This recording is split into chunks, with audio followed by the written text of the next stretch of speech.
శ్రీమాత్రే నమ. జయ గురు దత్తాత్రేయ నమ. ఈ వీడియోలో మనం సింహరాశి వారికి 2026 ఆగస్టు నెల మాస ఫలితాలు పరిశీలిద్దాం. ఏదైనా సింహరాశి వారికి ఈ నెల ప్రారంభం నుంచి కుజుడు లాభస్థానంలో సంచరించడం జరుగుతుంది. సో కుజుడు ఈ రాశి వారికి యోగకారకుడు. ప్రధానంగా చతుర్థాధిపతిగా, భాగ్యస్థానాధిపతిగా లాభస్థానంలో ఉన్నటువంటి కుజుడు జాతకుడు గతంలో ఉన్నటువంటి సమస్యల నుంచి బయటపడవేయడం జరుగుతూ ఉంటుంది.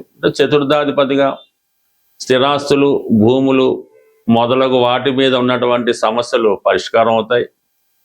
వాటి మీద మీకు ఆదాయం లభిస్తుంది. స్థిరాస్తి కొనాలనే ఆలోచన నెరవేరుతుంది, లేదా ఇతరుల ఆధీనంలో ఉన్నటువంటి స్థిరాస్తి మీకు స్వాధీనం అవుతుంది. మదర్ నుంచి లేదా తల్లి తరపు బంధువుల నుంచి మనకి సహకారం లభిస్తుంటుంది. చిన్న చిన్న అభిప్రాయ భేదాలు తల్లితరపు బంధువులతో కానీ తల్లిగారితో ఉన్న అవి మీకు సాల్వ్ అవుతాయి.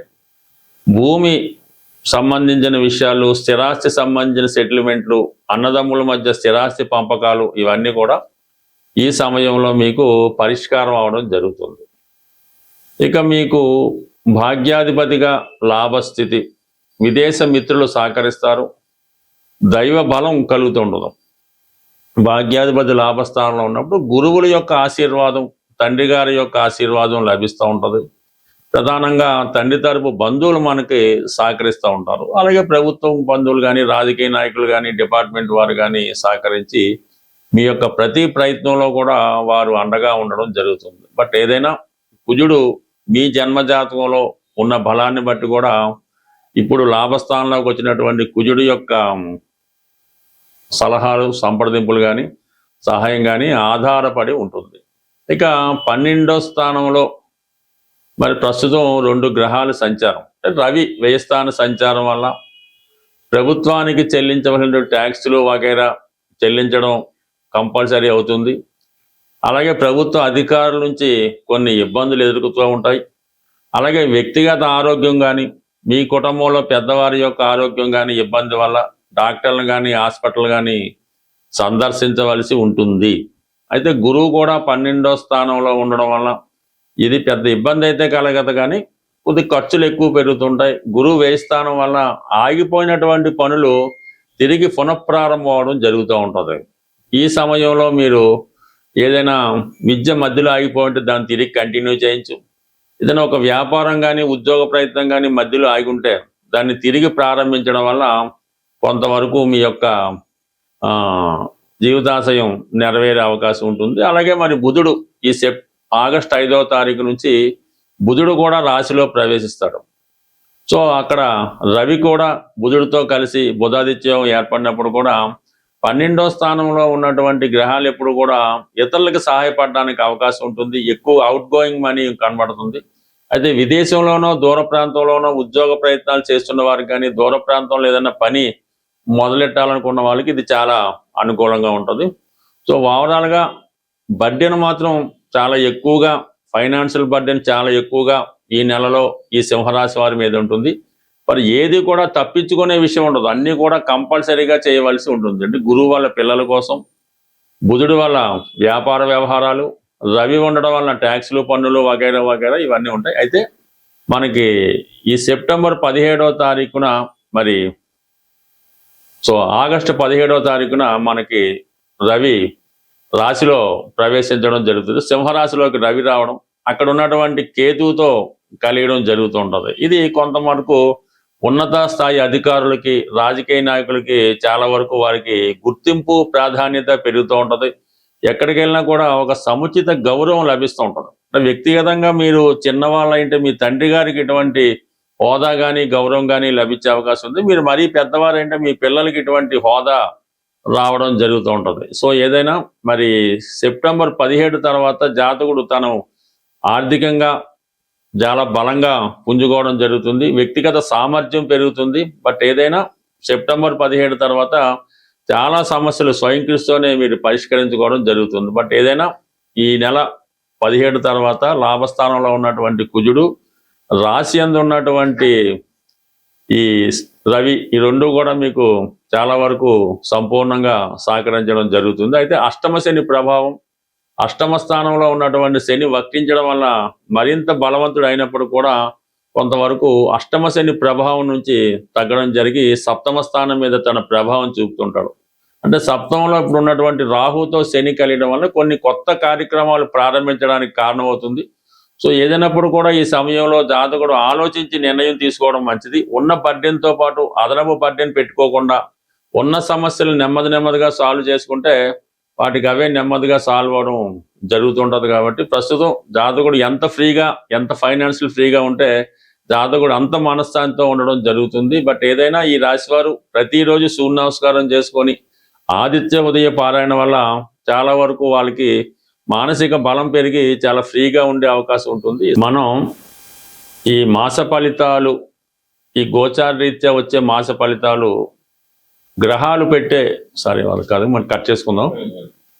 ఏదైనా మనకి గోచార రీత్యా వచ్చే సమస్యలు మనం ఈ పరిహారాల ద్వారా కంప్లీట్గా వాటిని పరిష్కరించుకునే మార్గాలు చాలా వరకు మనకి ఋషులు చెప్పడం జరిగింది.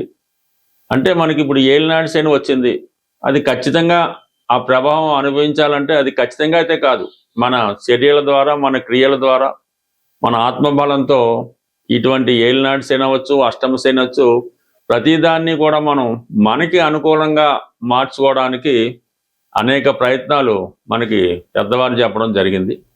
అయితే ప్రస్తుతం మనం ఈ ఆగస్టు నెల మాస ఫలితాల్లో ప్రధానంగా ఈ శుక్రగ్రహం నీచపడి వీక్ అయి ఉండడం వల్ల మరి శుక్రుడి యొక్క ప్రధాన కారణం ఏంటంటే అది ఫైనాన్స్ సంబంధించిన విషయాలు. అంటే ఒక మనిషి జీవితంలో గొప్పగా బతకాలన్నా, మంచి బట్టలు ధరించాలన్నా, మంచి భోజనం తినాలన్నా, మంచి వివాహం ఉండాలన్నా శుక్రగ్రహ అనుగ్రహం తప్పనిసరిగా ఉంటుంది. ఎవరి జన్మ జాతకంలో అయినా సరే శుక్రుడు ఎంత బలంగా ఉంటే వారి జీవితం అంత వైభోగంగా, అంత ఆనందంగా రావడం జరుగుతూ ఉంటుంది.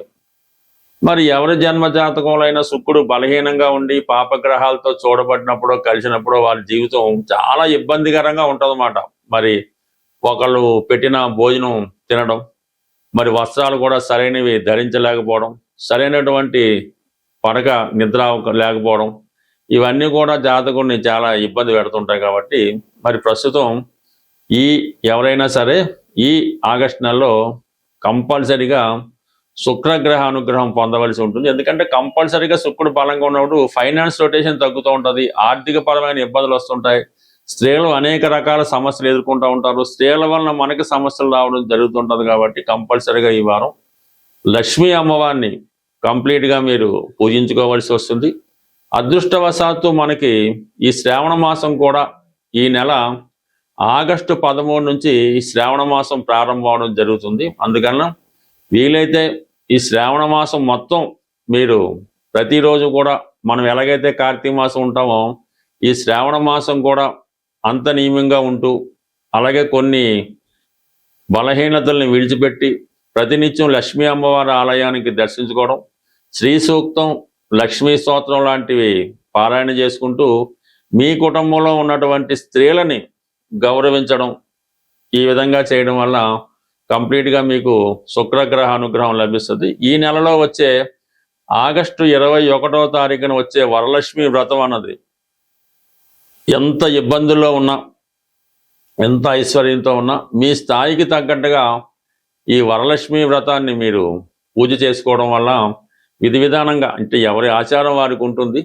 కంప్లీట్గా మీరు ఈ వరలక్ష్మి వ్రతాన్ని ఆచరించడం, ఏదైనా ఒక ప్రముఖ దేవాలయాన్ని దర్శించడం, అలాగే ఆ సమయంలో మీరు కంప్లీట్గా ఆ రోజు నియమంగా ఉంటూ స్త్రీలను గౌరవించడం ద్వారా మీ ఇంట్లో ఉన్నటువంటి స్త్రీలందరికీ కూడా వాళ్ళకి ఇష్టమైనటువంటి వస్త్రాలు అవ్వచ్చు, బంగారు ఆభరణాలు అవ్వచ్చు, ఏదో ఒక బహుమతి మీ కుటుంబంలో స్త్రీలకి ఇవ్వడం వల్ల అది సాక్షాత్తు అమ్మవారికే చెందుతుందన్నమాట. అటువంటి ప్రయత్నం మీరు చేయండి.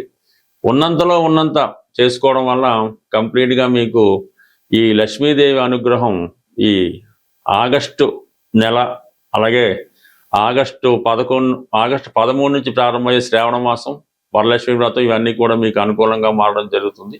అది ఏదైనా కొత్తగా వ్యాపారం పెడదాం అనుకున్న వాళ్ళు ఆగస్టు 11 తర్వాత, అంటే గురుమౌఢ్యం పోతుంది, గురువు మళ్ళా ఫామ్లోకి రావడం జరుగుతుంది కాబట్టి ఆగస్టు 11 తర్వాత ధనానికి సంబంధించినటువంటి వ్యవహారాలు ఏవైనా ఆగస్టు 11 తర్వాత ప్రారంభించుకుంటే దాని తర్వాత మీకు ఆర్థిక పరంగా అనుకూలంగా ఉంటుంది. ఈ గురుమౌఢ్యంలో ఏదైనా కొత్త వ్యాపారం పెట్టినా, వివాహం చేసుకున్న, శుభకార్యాలు చేసినా అవి అప్పటికే కాకుండా జీవితాంతం దాని ప్రభావం మన మీద ఉంటుంది. కాబట్టి మీరు ఏదైనా శుభకార్యాలు, వ్యాపారాలు ఆగస్టు 11 తర్వాత ప్రారంభించుకుంటే శుభంగా ఉంటుంది. స్వస్తి.